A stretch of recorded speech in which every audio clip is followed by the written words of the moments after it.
होतं संत संग सर्व काळ, मला सर्व काळ संतांची संगत दे. आता बघा संतांची संगत मागण्यामागचं कारण काय. पहिला विषय, जिथं संत आहे तिथं नितांत आनंद असतो, तिथं द्वेष नसतो. आणि तुका म्हणे गुण चंदनाचे अंगी तैसे तुम्ही सगळी संत कसे चंदनाप्रमाणे, चंदनाच्या अंगामध्ये जो गुण आहे तो संतांच्या अंगामध्ये सुद्धा आहे. आणि अजून एक सगळ्यात महत्वाचा विषय, आज जर आपल्या जीवनामध्ये जर आपण कोणता घेत असेल, आजच्या जीवनाला लागू करून जर या अभंगाच्या चरणाचा अर्थ सांगितलाय तर त्यांनी म्हणतात संत संग, संतांची संगत मला सर्व काळ दे. याचं कारण फक्त एक आहे, चांगली संगत मध्ये जर आपण राहिलोय तरच चांगल्या मार्गावर राहू शकतो. वारकऱ्याच्या संगतीमध्ये राहणारा वारकरीच बनतो आणि दारू पिणाऱ्याच्या संगतीमध्ये राहणारा दारू पिणाराच बनतोय. म्हणून संगत कोणती निवडायची हे आपलं आपण ठरवायचं असतं. तुम्ही बघा आधीच्या काळामध्ये जे काही युवा वर्ग होता किंवा आधीच्या काळाचे माणसं बघा, युवा वर्ग किंवा कोणी बघा, हे चांगल्या संगतीमध्ये होते का? कारण त्यांची संगत कोणती होती? संतांची, ग्रंथांची, शास्त्रांची, पुराणांची. आणि ही संगत असल्यामुळं त्यांनी चांगल्या मार्गावर जात होते. आजकाल आपली मुलं आपल्याला वाईट मार्गाने जाताना जास्त दिसतात. याच्या मागं कारण काय? आपली जी संगत आहे ही संतांची, ग्रंथांची, शास्त्राची राहिलेली नाही. आपली संगत कुणाची? TV, picture, mobile. जन्मापासून लहानाचं मोठं होत असताना लेकरू हे शास्त्र, ग्रंथ, संत पाहून मोठं होतं का? अजिबात नाही. आजकाल लहान लहान लेकराच्या हातामध्ये तोंडापुढं काय आहे? एक डब्बा चौबंदी. कोणता? हा वा वा, पाहता का तुम्ही? हो ना, हा ते हुशार आहे. आधी हो म्हटलं, पुन्हा नाही. त्याला आधी वाटलं खरं बोलावं, बच्चे मन के सच्चे. पुन्हा मायेनं त्याच्या डोक्यावर प्रभाव टाकला, घरी जाऊन मार खायचंय का म्हणून तो म्हणाला नाही. बरोबर ना? हा, अशा प्रकारे बघा आजकालची मुलाबाळांची संगत कुणाची? TV, picture, mobile. तो लहानाचं मोठं होत असताना त्यांच्या तोंडा पुढे राहतं मोबाईल आणि त्या मोबाईल मध्ये चांगलं काय कोण मोठं होतात का? त्यांनी काय कोण मोठं होतात? आहा टमाटर बडी मजेदार. तुम्ही मोबाईल बघत नाही ना, मग हसला कस काय? किती भारी लाजतंय ते, नजर काढायचं. हा, वा टमाटर बडे मजेदार, आहा टमाटर बडे मजेदार. या गोष्टी आपली लेकरं ऐकू ऐकू मोठी होतात. अजून आपली लेकरं काय ऐकून मोठी होतात? चील टमाक डमडम, हे ऐकून आपली लेकरं मोठी होतात. अजून आपली लेकरं काय ऐकून मोठी होतात? एखाद्या मायबापांना म्हटलं ना, अहो तो लहान आहे, लहानपणापासून त्यांना मंत्र जाप द्या.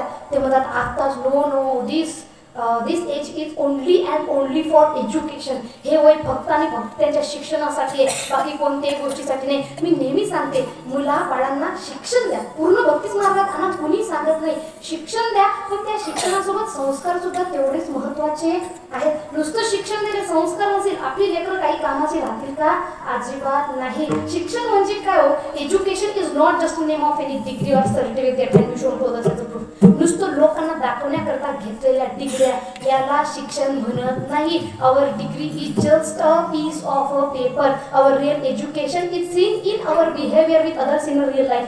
आपली डिग्री म्हणजे फक्त आणि फक्त कागदाचा तुकडा आहे, त्यावरून कोण किती शिकलेला आहे हे कळत नाही. आपलं शिक्षण आपण आपल्या प्रत्यक्ष जीवनामध्ये समोरच्या व्यक्तीसोबत कशा प्रकारे वागतो यावरून ठरतं हा किती शिकलेला आहे. खूप शिक्षण घेतलंय परंतु आपल्या समोरच्या वडीलधाऱ्या व्यक्तीचा मान सन्मान जर आपल्याला करता येत नसेल तर आपल्यापेक्षा 1000 पटीने अनपढ गवार बरे आहेत. पण शिक्षणाचा अर्थ काय? शी म्हणजे शील, क्ष म्हणजे क्षमा आणि न म्हणजे नम्रता. हा शिक्षणाचा अर्थ सुद्धा आपण आपल्या लेकरांना समजून द्यायला पाहिजे. मग हा अर्थ समजून सांगत नाही, आपण फक्त शिक्षणामध्ये टाकतो. मग आपली लेकरं कोणत्या मंत्राचा जाप करतात? चिंटबाकर. हा, अजून कोणता? सचिन.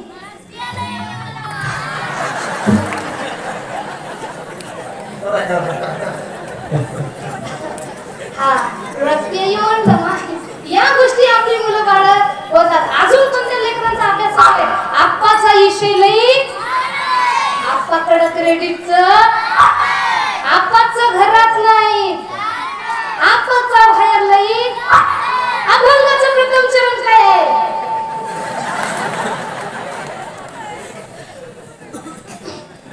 आता त्यांना हसारे पण चूक कुणाची आहे? हा, लेकरं चूक तुमची का आई वडिलांची? तुमची. काय करता तुम्ही? मोबाईल बघता, मोबाईल बघायला कोण देतात? लपून लपून. मग अशा प्रकारे लहानपणापासून ज्या गोष्टी मुलाबाळा पाहू पाहू मोठे होतील त्याच प्रकारचं ज्या प्रकारचं शिक्षण त्यांना मिळेल. मला बघा, मी कोणत्याही पिक्चरला वाईट म्हणत नाही किंवा कोणत्या हिरोईनला सुद्धा वाईट म्हणत नाही. जो तो व्यक्ती ज्या त्या ठिकाणी ज्याचं त्याचं कार्य बरोबरच करत आहे. पण लहान मुलांना काय दाखवायचं काही नाही हे आपल्याला ठरवायला पाहिजे. पळून जाणारे पिक्चर पाहून आपला लेकरू काही क्रांतिकारक बनणार आहे का? नाही. पळून जाणारे पिक्चर पाहतो मग तो म्हणतो माय बाप जाऊ दे चुलीत, माझं फक्त जगलं पाहिजे प्रेम. आणि आजकालचं प्रेम कसं आहे महाराज? प्रेमाला सगळ्यात जास्त महत्व संतांनी दिले. संत म्हणतात प्रेम सुख दे, प्रेम सुख दे, प्रेमाविना नाही समाधान. परंतु ते प्रेम कोणत्या दर्जाचं आहे हे शिकवण्यासाठी आपल्या लेकरांना आपल्याला संतांची ग्रंथाची संगत ठेवावी लागेल. आजकालचं प्रेम हे सात्विक आहे का? नाही. आज बरेच जण म्हणतात महादेव पार्वतीनं प्रेम विवाह केला मग आम्ही करतो तर माय बाप काय नको म्हणतात. महादेव पार्वतीनं जेव्हा प्रेम विवाह केला तेव्हा जेव्हा पार्वती मातेला शिवजी आवडत होते तेव्हा त्यांना प्राप्त करण्यासाठी, पती म्हणून प्राप्त करण्यासाठी 1000 वर्ष माता पार्वतीने तपस्या केली. सगळं काही कधी सुरुवातीला थोडासा नंतर आहार, नंतर पानं, नंतर सगळं ते जे पानं खात होती झाडाची ते सुद्धा सोडलंय म्हणून त्यांचं एक नाव अपर्णा असं सुद्धा पडलेलं आहे. म्हणजे निरंकार उपवासी राहून त्यांनी 1000 वर्ष तपस्या केली तेव्हा त्यांना त्यांचं प्रेम मिळालं. आजकालचं प्रेम तेवढं सात्विक आहे का? Today's love like a Bluetooth device. आजकालचं प्रेम हे ब्लूटूथ डिव्हाइस सारखं आहे. एक डिस्कनेक्ट झालं का लगेच searching for a new device. जाऊ दे ना. आजकालची लेकरं म्हणतात प्यार बार बार हो सकता है, लेकिन बेटा जो बार बार हो वो प्यार नहीं हो सकता. तुम्ही बघा, तुम्ही कधी ऐकले का की भगवान श्री कृष्णांवर गोपींना जेव्हा प्रेम झाले ते भगवान श्री कृष्ण आले नाही म्हणून त्यांना महादेवावर प्रेम झालं का? नाही. बरं, भगवान श्री कृष्ण कुणाचे अंश अवतार आहेत? बालाजी महाराजांचे, बरोबर ना? शहरी विष्णूचेच दोघेच नाही. मग त्यांना बालाजी महाराज भगवंतावर जरी प्रेम झालं का? नाही. बरं, शहरी विष्णूवर तरी झालं का? नाही. गोपी म्हणतात भगवान श्रीकृष्णांना एक तर एक, हे त्यांचं प्रेम आहे. आणि ही एकनिष्ठता आजकालच्या प्रेमामध्ये आपल्याला पाहायला मिळत नाही. आणि ज्या प्रेमाची आपण गोष्ट करतोय की भगवान श्रीकृष्णानं तर रुक्मिणी सोबत पळून विवाह केला मग आम्ही करतोय तेव्हा मायबाप का आमच्यावर रागवून बसतात? भगवान श्रीकृष्ण द्वारकाधीश होते, सोन्याची त्यांची नगरी होती. आपल्याकडे खंडा तरी आहे का सोन्याचा? नाही ना. मग बरोबरी करायची असेल तर प्रत्येक गोष्टीमध्ये करा. भगवान श्रीकृष्ण लहान होते त्यांनी माता पूतनेचं विष स्तनामधून विष पिलं होतं. आज आपण एक थेंब तरी विषाचा हे करू शकतो का? नाही. आज आपण दुसऱ्या गावाला जाऊन थोडं पाणी पिलं तरी आज सर्दीनं बिमार. म्हणजे आपल्याला साधं पाणी सहन होत नाही, त्यांनी विष सुद्धा सहन केलेलं आहे. मग बराबरी करायची असेल तर प्रत्येक गोष्टीमध्ये करा. नुसतं पळून जाण्याचं भांग पियाचं याच गोष्टींमध्ये नको. म्हणून हे आपली लेकरं आपल्या शास्त्राबद्दल असं बोलतात का? कारण त्यांचे जे विज्ञान आहे हे कोणाकडून आलेले आहे? हे गुगल बाबाकडून आलेलं ज्ञान आहे. त्यांना काही प्रश्न पडला ना त्यांनी गुगल बाबाला विचारला, हाय जेमिनी सांग मला अशाना कसा हा प्रश्न पडला. जेमिनीला विचारायचं, जेमिनी उत्तर कुठून देते? तुमच्यासारखे आमच्यासारखे जे उत्तर टाकतो. आता आपल्या सगळ्यांमध्ये सगळे हुशारच आहेत का? नाही. आता काही जण उठून गेले त्यांच्यासारखे आहेत. अख्ख्या महाराष्ट्रभर आम्ही फिरतोय, अख्खे महाराष्ट्रभर त्यांनी गायन करतात आणि त्यांना आम्हाला काय म्हणून गेले ते त्यांनी मला म्हणू लागले ताई वाईट वाटून घेऊ नका. खरं तर मी बिलकुल वाईट वाटून सुद्धा घेतलं नाही आणि तुम्ही सुद्धा मनामध्ये काही ठेवू नका. कारण माझ्या वडिलांनी मला शिकवलंय बोलणं कुणाचं लावून घ्यायचंय? सात्विक माणूस बोलला तरच लावून घ्यायचं असतं. एरवी कुणी यावं बोलावं टिकला मारून जावं एवढ्यांचा जर विचार करत बसलो 4 लोक 40 गोष्टी 400 अफवा माणसाचं जीवन जगणं आराम होऊन जाईल. आणि म्हणून मी कोणत्याही गोष्टीचा जास्त विचार करत नसतो. म्हणून अशा प्रकारे आपल्या लेकरांना जे ज्ञान मिळते हे ग्रंथांमधून मिळतं का नाही ही गोष्ट आपण तपासून पाहायला पाहिजे. नुसतं गुगल बाबाला विचारायचं सांगायचं असं करायला नको. आणि म्हणून आपल्या लेकरांना चांगले संस्कार द्या. सात्विक संस्कार असतील, संतांच्या शास्त्राच्या संगतीमध्ये असतील तेव्हा त्यांनी चांगल्या मार्गावर जाऊ शकतात. आता बघा म्हणून महाराज म्हणतात संतांची संगत मला दे. आणि संत संगतीमध्ये अजूनही कोणती गोष्टी तुम्हाला सांगते. आम्ही बाबांच्या घरी गेलो होतो, थोडाच वेळ त्यांच्यासोबत होतो, परंतु त्यांच्या घरामध्ये त्यांनी 2 जण आहेत. परंतु त्यांच्या घरामध्ये एवढा आनंद आहे जेवढा मी त्यांच्या घरी थांबलो ना तेवढं दुसरं कुठेही थांबलेलं नाही, कारण एवढं प्रेम आणि आपुलकी त्यांनी जेव्हा आईसाहेब त्यांनी ब्राह्मण आहेत बरोबर ना, हा, पण तरी सुद्धा आमच्या आईसाहेब पाया पडण्यासाठी येतात. म्हणजे बघा ज्ञान तर आहे पण ज्ञानासोबत नम्रता सुद्धा आहे, आणि ज्याला ज्ञानासोबत नम्रता आहे तोच त्या भगवंताचा सुद्धा लाडका आहे. मी त्यांना म्हटलं तुम्ही पाया पडू नका, एक तर माझ्या आजीच्या वयचे आहे, त्यांनी सांगितले माझ्या नातीच्या वयचे आहेत ताई, म्हणून अशा प्रकारे त्यांच्याकडे थोडा वेळ बसलोय, एवढा आनंद झालाय. आणि तोच त्यांनी खरे संत बरं का, कारण जेवढे जण त्यांच्याबद्दल भेटले एकानंही वाईट बोललेलं नाही. सर्वजण म्हणतात बाबांची कृपा, माऊलींची कृपा, बुवाची कृपा, कारण स्वभावच त्यांचा एवढा गोड आहे. आणि म्हणूनच त्यांच्या घरामध्ये एवढा आनंदाचं वातावरण सुद्धा आहे. नाही तर काही काही घर तुम्हाला सांगते 3-3 मजले 4-4 मजले बंगले होतो, अहो 10-10, 20-20 एकर मध्ये बंगले आहेत, पण घरामध्ये गेल्याच्या नंतर असं वाटतंय कधी बाहेर निघावं यांच्या घरामधून, मन लागत नाही. कारण जिथं सात्विक आणि घामानं कमावलेला पैसा आहे त्याच घरामध्ये शांतता असते, दुसरं कोणत्याही घरात शांतता लागत नाही. आणि म्हणून अशा खऱ्या संतांची संगत आपल्याला सुद्धा लाभलेली आहे. तुमचं फार भाग्य आहे, गावामध्येच मंदिर सुद्धा आहे. ते म्हणतात ना जब खिडकी खोलू तो तेरा दर्शन हो जाए, असं तुमचं भाग्य आहे. तुम्हाला कुठं जायची गरज नाही. आता बऱ्याच जणांना वाटतंय की गावातल्या मंदिराला जात नाही पण बाहेरगावच्या मंदिराला जाऊन तिकडे नवसं करत असतात. त्यांच्यासाठी एकच मी सांगू शकते की जिकडे तिकडे शोधी सकारे फिरसी वेड्यापरी वसे तो देव तुझ्या अंतरी. याही मूर्तीमध्ये देव आहे, त्याही मूर्तीमध्ये देव आहे, सगळीकडे देव चराचर, सगळ्या चराचरामध्ये सुद्धा भगवंत आहे. फक्त पाहण्याचा दृष्टिकोन आपल्याकडे तसा पाहिजे. आणि म्हणून महाराज म्हणतात हे सगळं ज्ञान मिळत कुठून, संतांच्या संगतीमधून. आणि म्हणून त्यांनी म्हणतात मला दुसरं काही नको, एक दे, संतांची संगत मला लाभली पाहिजे. आणि अजून चांगली संगत मिळाल्यानंतर काय चांगला परिणाम होतो तर बघा, छत्रपती शिवाजी महाराज संगत कुणाची होती, होते शूर बाजिता नाजी, काय सांगू त्यांची शिव भक्ती, नाव घेता संत धनाजी, नाव घेता संत धनाजी, गोड दुश्मनाचे माग फिरते, गोड दुश्मनाचे माग फिरते, सरदाराची लेखणी शोभती शिवबाची आरती, माझा शिवबाची आरती, दैवत छत्रपती नामला दैवत छत्रपती, शिवबाचे नाव दैवत महाराज कुणाचे भेटे, दैवत छत्रपती दैवत छत्रपती, शिवबाचे नाव दैवत कुणाचे भेटे, जय शिवाजी,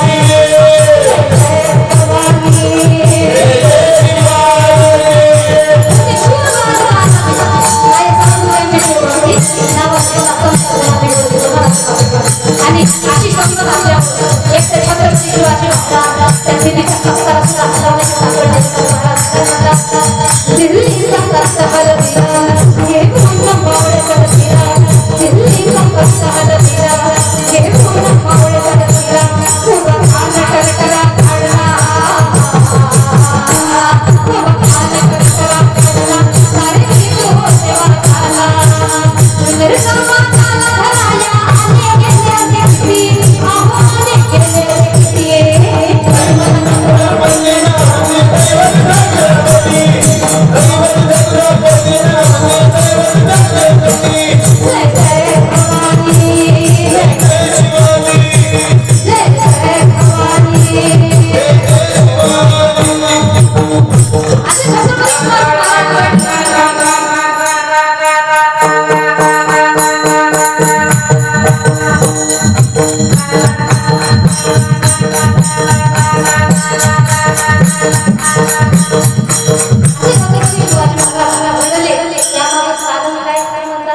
छत्रपती शिवाजी महाराज घडले यात नवल नाही.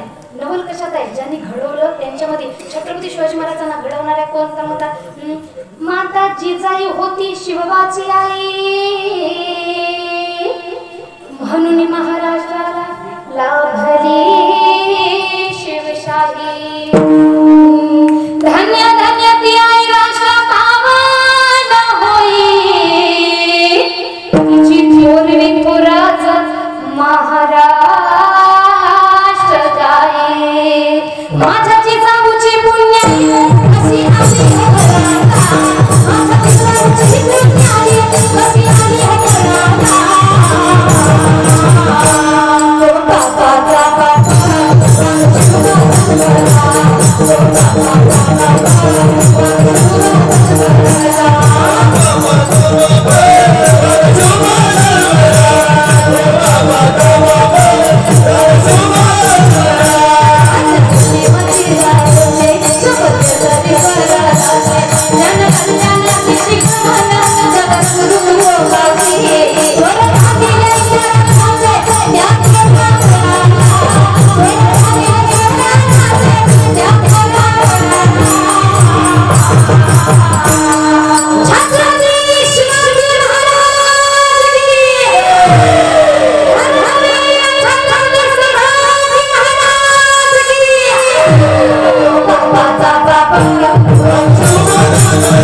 महत्वाचं आहे. तुम्ही बघा बरेच जण म्हणतात महिलांचं काम काय आहे, चूल आणि मूल सांभाळणं. त्यांच्यासाठी सांगू इच्छितोय की बुंदे लहर बोलो की मोहल्ले सुनी कहानी थी, अरे खूब लड़ी मर्दानी वो तो झांसी वाली राणी थी. या एक भारतीय महिला आहेत. महत्वाचा विषय म्हणजे आज जेवढ्या काही 12 ज्योतिर्लिंगाचं दर्शन आपण करतोय त्या सर्व ज्योतिर्लिंगाचा जीर्णोद्धार करणाऱ्या महिला पुण्यश्लोक अहिल्यादेवी होळकर या भारतीय महिला आहेत. आज या स्वराज्याला एक नाही तर 2-2 छत्रपती देणाऱ्या एक महिला मासाहेब जिजाऊ सुद्धा या भारतीय महिला आहेत. भारतीय महिला कोणत्याच गोष्टीमध्ये कमी नाही. बरीच लोक माग हसण्यावर नेत होती आणि म्हणत होती काय, वो स्त्री है कुछ भी कर सकती है, वो स्त्री है कुछ भी कर सकती है. आणि त्यांच्या या हसण्याच्या डायलॉगला आपल्या स्त्रियांनी खरं करून दाखवले. यावर्षी जो विश्वकप आपल्याला आपली पुरुष क्रिकेट टीम सुद्धा देऊ शकली नाही, तो विश्वकप आपल्या महिलांनी आपल्याला देऊन इतिहास घडवलेला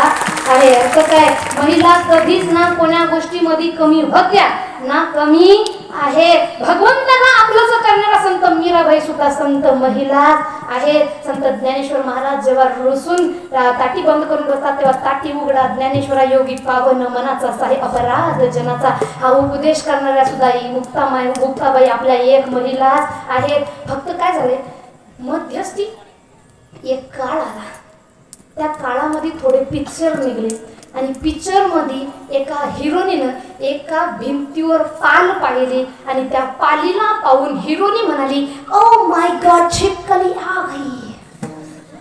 आणि तेव्हापासून आपल्या मुलींना कळलं की हिरोनी कोणाला घाबरते, चिपकलीला घाबरते. म्हणून तेव्हापासून त्यांनी ते लढायचं भिडायचं सगळं सोडून दिलं, भारतीय महिलांचा इतिहास सोडून दिला आणि त्यांनी ठरवलं की पाल आली की आम्ही घाबरायचंय. कोक्रोच झुरळाला फडा घेऊन मारणारे पोरी आजकाल म्हणतात oh my God cockroach, oh my God cockroach.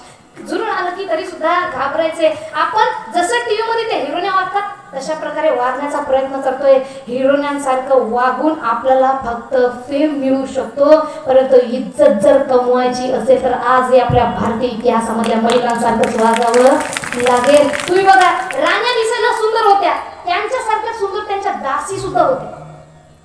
राणीचं पद राणीला, दासीचं पद दासीला होतं का, कारण दिसण्यानं सुंदर राणी होण्यासाठी हे सुंदर दिसणं लागत नसतं, मर्यादाए लागत असतात. म्हणून त्याच गोष्टी आपण आपल्या मुलींना सुद्धा समजावून सांगायला पाहिजे आणि आपण सुद्धा शिकायला पाहिजे. घराघरातील मुली त्या चांगल्या घडाव्या असं जर वाटत असतील तर आपल्याला आपल्या पूर्वजांचा इतिहास आपल्या मुलीपुढं आणि आपल्या मुलांपुढं मांडायला पाहिजे. आज बरीच काही मुलं आहेत जी महिला नाचलेल्या पाहायला जातात आणि घरची मायबाप लोक म्हणतात बाबा तोंडाला बांधायला रुमाल घेतली का, मोबाईल मध्ये चार्जिंग आहे की, हेल्मेट घेतलं की, पेट्रोल आहे का, पेट्रोलला पैसे आहेत का नाही, सगळं घेतलं ना व्यवस्थित, बरोबर जाय आणि बरोबर ये. पण एक महिला उठून म्हणत नाही अरे या प्रभू श्री रामाच्या पदस्पर्शाने पावन झालेल्या भूमीमध्ये तुझा जन्म झालाय, जिथं छत्रपती शिवरायांसारख्या महान योद्ध्याचा जन्म झालाय, जिथं आपल्याला बाया नाचवणं नाही तर बाया वाचवणं हा प्रथम धर्म सांगितलाय, तिकडं जायचं कारण नाही. कारण बायाचं भक्षण करणं नाही तर महिलांचं रक्षण करणं हे प्रथम आपलं शास्त्र आपल्याला शिकवते. मग जोपर्यंत हे शिक्षण आपण देणार नाही तोपर्यंत आपली मुलं बाळ चांगली कशी घडणार महाराज. जसे संस्कार तशी मुलं बाळ, म्हणून मुलांना मुलींना चांगले संस्कार द्या तेव्हाच त्यांनी चांगल्या मार्गावर जातील. तुम्ही बघा आजकाल पिक्चर पाहू आपल्या लेकरांच्या डोक्यामध्ये इथपर्यंत त्या पिक्चरच्या गोष्टी बसल्या की 3ऱ्या-4थ्या वर्गातलं लेकरू दुसऱ्या तिसऱ्या दिवशी शाळेत जातं आणि आपल्या मित्राला म्हणतो तिच्याकडे बघायचं नाही बरं का, ती आपली वाली आहे, ती कोण आहे तुझी वहिनी आहे. म्हणजे मेंटॅलिटी हा विनोदाचा भाग नाही. मेंटॅलिटी काय झाली आपल्या मुलाबाळांची, ज्या वयामध्ये काहीही कळत नव्हतं त्या वयामध्ये गर्लफ्रेंड बॉयफ्रेंड या सगळ्या गोष्टी आपल्या मुलाबाळांना कळायला लागल्या. कारण एकच, त्यांच्या समोर टीव्ही पाहतो, त्यांच्या समोर पिक्चर पाहतो, नंतर वाईट मार्गावर गेली की लेकरांना बोलतोय. चांगले संस्कार तरच चांगली मुलं बाळ घडणार. म्हणूनच महाराज म्हणतात मला काय दे, संतांची संगत मला दे, कारण तिथं सगळ्यात जास्त सुख सुद्धा आहे आणि चांगल्या संगतीत असले तर मी चांगल्या मार्गावर सुद्धा जाऊ शकतो. एकदा सर्वांनी म्हणून भजन करायचंय. विठोबा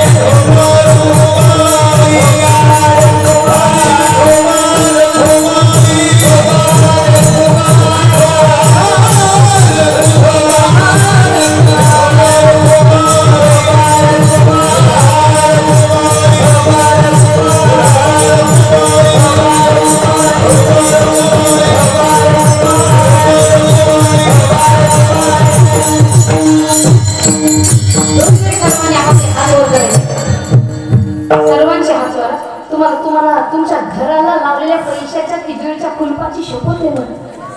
सर्वांच्या हातवर युवा वर्ग तुम्हाला तुमच्या इंस्टाग्राम अकाउंटची शपथ आहे म्हणे. हातवर सर्वांचे. पकवाज वाजत जेवढे बोल पकवाजवर वाजवतील तेवढी टाळी आपल्याला आपल्या टाळीवर वाजवायची आहे. हा टाळ शांत फक्त सर्वांच्या हातवर मोठ्यानं वर करा की देवाला धन्यवाद म्हणा. मला दोन्ही हात दिले म्हणून मी धन्यवाद मानतोय तुझे. हा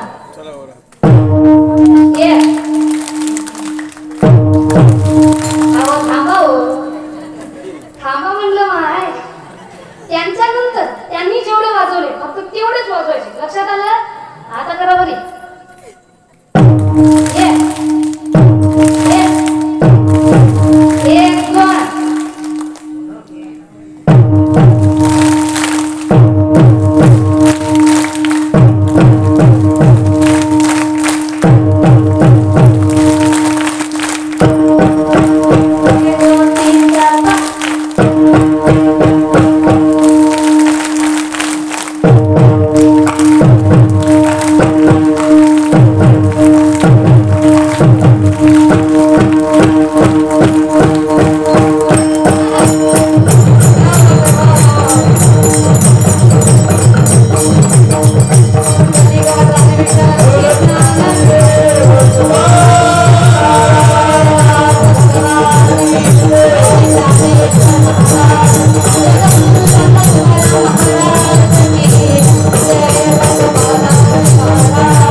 जन्मोजन्मी मी तुझा दास झालो पाहिजे. जन्मोजन्मी तुझा दास. पुढं त्यांनी मागितले हे मिळवल्यानंतर एक दे पंढरीचा वारकरी मला कर आणि माझी वारी चुकली नाही पाहिजे. ही सगळी जिम्मेदारी तुझी आहे. पुढं त्यांनी म्हणतात हे दिल्यानंतर अजून एक दे. कोणतं? संत संग सर्व काळ अखंड प्रेमाचा कल्लोळ.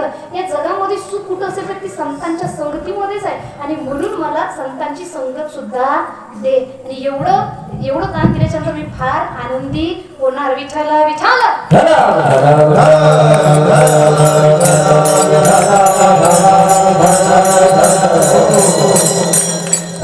अजून एक संत संगतीचं सुख कोणतं आहे तुम्ही बघा.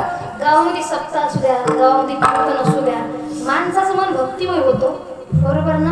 आज एवढा जो जनसमुदाय जमलेला आहे आणि गावामध्ये एखाद्या वेळेस सप्ताह असू द्या, कीर्तन असू द्या, घरामध्ये दिवाळी सारख्या सणाला सुद्धा जो आनंद होत नाही ना महाराज, तो आनंद कीर्तन सप्ताह सारख्या ठिकाणी सर्व समाज एकत्र मिळून साजरा करत असतो. कारण सर्व संतांची मांदी आणि ते सर्व समाज सुद्धा एकत्रित इथं जमतोय आणि त्यामुळं मला फार अभिमान वाटलाय की तिरुपतीचं मंदिर जे आहे सेम देवस्थानसारखी मूर्ती इथं आपण बसवलेली आहे. बरीच जण म्हणतात काय गरज आहे मंदिराची, काय गरज आहे सप्त्याची, काय गरज आहे कीर्तनाची, मंदिरामध्ये पैसा घालायचा आहे, याच्यामध्ये पैसा घालायचा आहे, त्याच्यामध्ये पैसा घालायचा आहे.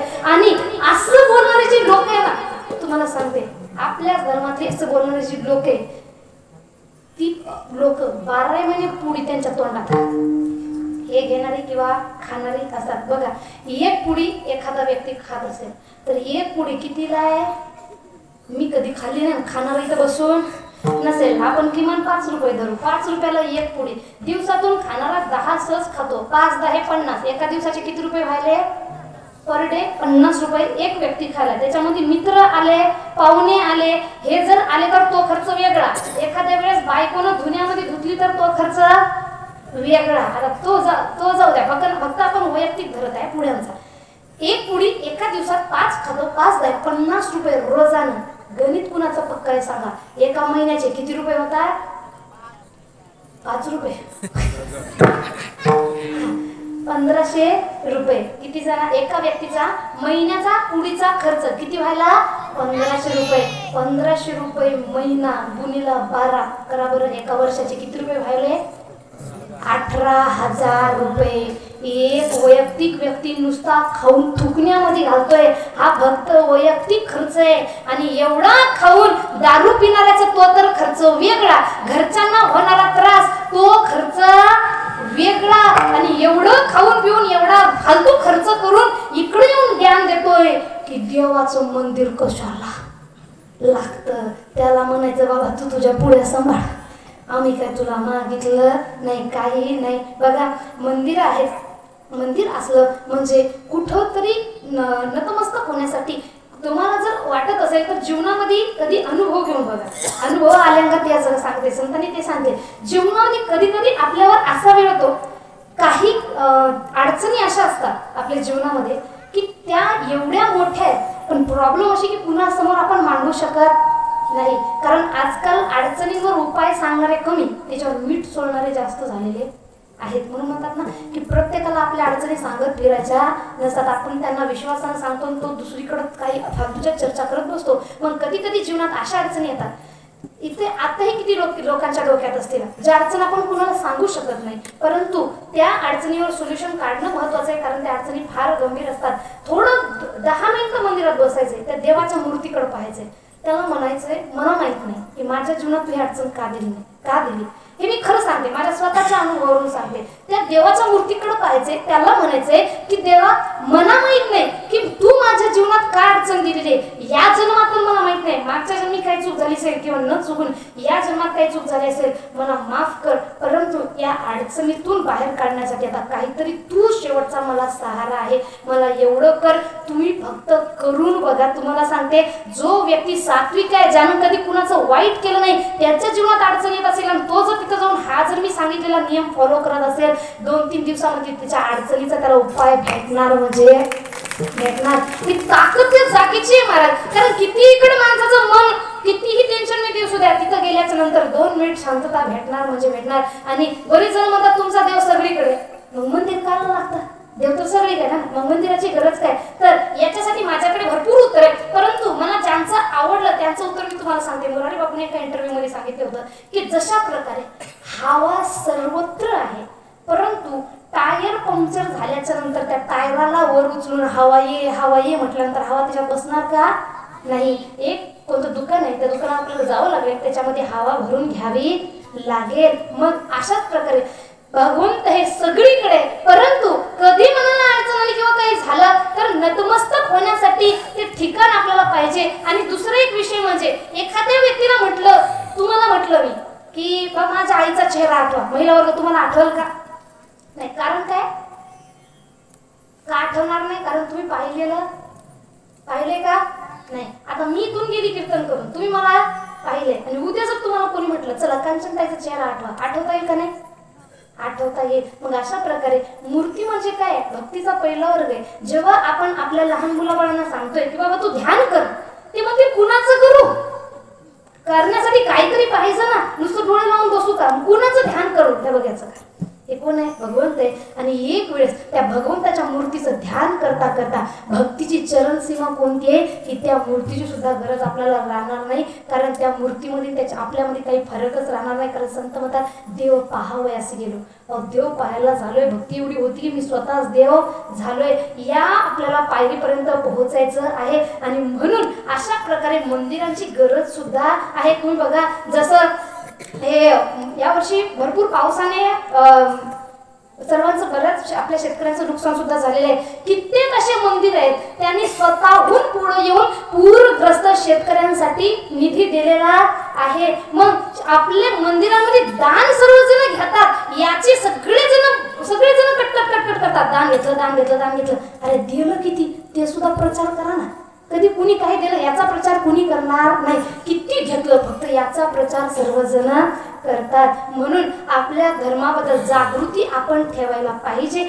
आपल्या लेकरांना आपली संस्कृती जर टिकवायची असेल, आपली संस्कृती जर शिकवायची असेल तर आपल्याला अशा प्रकारे मंदिराची बांधणी पाहिजे. आणि आपल्यासाठी कीर्तन सप्ताह सुद्धा अशा प्रकारे आपण ठेवायला पाहिजे. आणि हे जर केलं नाही, हे जर शिकवण आपण आपल्या मुलाबाळांना दिले नाही तर लेकरं शिकतील, मोठे होतील, पण उद्या मायबापाला ओळखणार नाही. तुम्ही बघा, जी लेकरं फक्त शिकून मोठी झाली ती मायबापाच्या अंत्यसंस्काराला खांदा यायला सुद्धा आली नाहीत. आणि जी लेकरं तिथे त्यांच्या सोबत आहेत, नका कमावू देऊ जास्त पैसा, पण मायबापा सोबत राहतात आणि चांगली सेवा सुद्धा करतात. आणि यापेक्षा दुसरं सुख कुठे महाराज. बरीच जण म्हणतात सुख कशामध्ये, पैशामध्ये नाही. फुटपाथवर लोक हसत असतात, भिकारी लोक असतात बंगल्यामधले 12 महिने रडत, काहीतरी प्रॉब्लेम त्यांच्या मागे कधी ना कधी लागलेली असते. मग सुख कशामध्ये, पैशामध्ये नाही. पैसा कमवा, लागते तेवढा कमवा आणि जीवनामध्ये थोडा खर्च सुद्धा करता आला पाहिजे. कमावू नका याच्यातला विषय नाही, कारण कमावलं नाही. ज्याला संन्यासच घ्यायचंय, ज्याला काहीच करायचं नाही, ज्याला विवाह करायचं नाही, त्यांनी नका कमवू. पण ज्यांना संसारात राहायचंय, ज्यांना विवाह करायचंय, त्यांना आपल्याला जीवन जगण्यासाठी धन कमवावं लागेल. कारण भाकरी काय आकाशातून पडणार नाहीत, परंतु जोडून या धन उत्तम व्यवहार आहे. चांगल्या मार्गाने कमवा आणि चांगल्या ठिकाणी खर्च सुद्धा करता आला पाहिजे. जसं आपण सर्वजण याच्यामध्ये आहेत, सर्वजण संसारामध्ये आहेत, प्रत्येकाचा परिवार आहे, पण सर्वजण पैसा कमावता आपला व्यावहारिक दृष्टिकोन ठेवता त्या भगवंतासाठी आणि कीर्तनासाठी सर्व समाज एकत्र झाला. हीच तुमच्या गावाची खरी श्रीमंती आहे आणि ही श्रीमंती टिकून ठेवली पाहिजे. मी सर्व कार्यकर्त्यांचे मनापासून धन्यवाद मानते, कारण वाईट कार्य करणाऱ्याला कुणी आडवा पाय घालत नाही. तुम्ही बघा ना, एखादा दारू पिऊन रोज कोणी त्याला वाईट म्हणतं का? नाही, त्याला कोणी बोलायला सुद्धा जात नाही. एखादं चांगलं काम करायला जाऊ द्या, 5-10 जण आडवे बोटं टाकायला येतील. म्हणून मी नेहमी सांगते, समाजाचं कोणतं कार्य करायचं असेल 3 लोक फार महत्वाची. पहिला कोणता? ज्यांच्याकडे वेळ आहे पैसा नाही त्यांनी पैसा राहू द्या, वेळ द्या. दुसरा कोणता? ज्यांच्याकडं वेळ आहे पण पैसा आहे पण वेळ नाही त्यांनी पैसा द्या, मोकळं. ज्याच्याकडे वेळ आहे ते करतात. एखाद्याकडे वेळ आहे पण मॅन पॉवर नाही, कष्ट करू शकत नाही, पण तो एखादा कष्ट करू शकतो परंतु दुसरं काही कळत नाही, त्यांनी कष्ट करा, मोकळं व्हा. हे तिन्ही लोक आपापली कामं व्यवस्थितरित्या पार पडतात. बरोबर का? प्रॉब्लेम चौथीची कोणती? ज्याला काहीच जमत नाही त्याने निदान गप्प राहा, करायचे त्यांना तरी करू द्यायला पाहिजे. पण हीच लोक जास्त चळवळ मोडीत काढायचे काम करतात. हे असंच का ते तसंच का? तुम्ही बघा ना, कीर्तन चांगलं होऊ द्या, लोक काय म्हणतात, आमच्या गावातलं होतं, आमच्या मंदिराचं होतं, आम्ही केलं. आणि थोडं कीर्तन डावं होऊ द्या, या महाराजाला बनवणार कोण होता रे, त्याचा नंबर द्या बरं म्हणतात मला, त्याला बोलतो. म्हणून चांगलं करणाऱ्याच्या मार्गास आपण सुद्धा लागतोय. विठ्ठल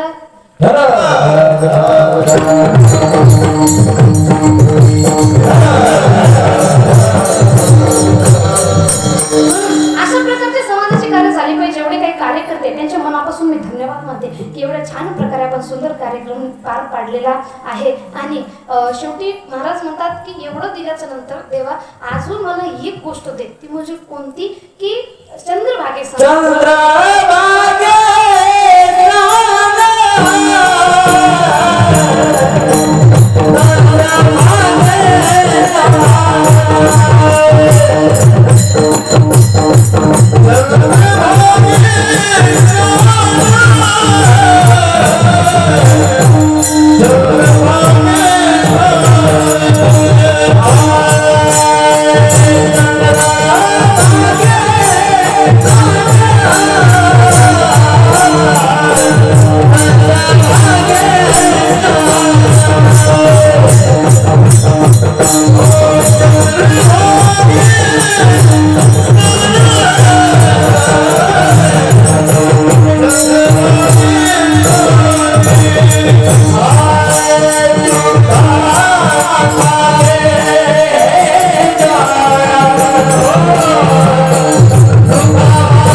Yeah.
सुंदर असं गायन ज्यांनी आपल्या समोर आताच केलेलं आहे.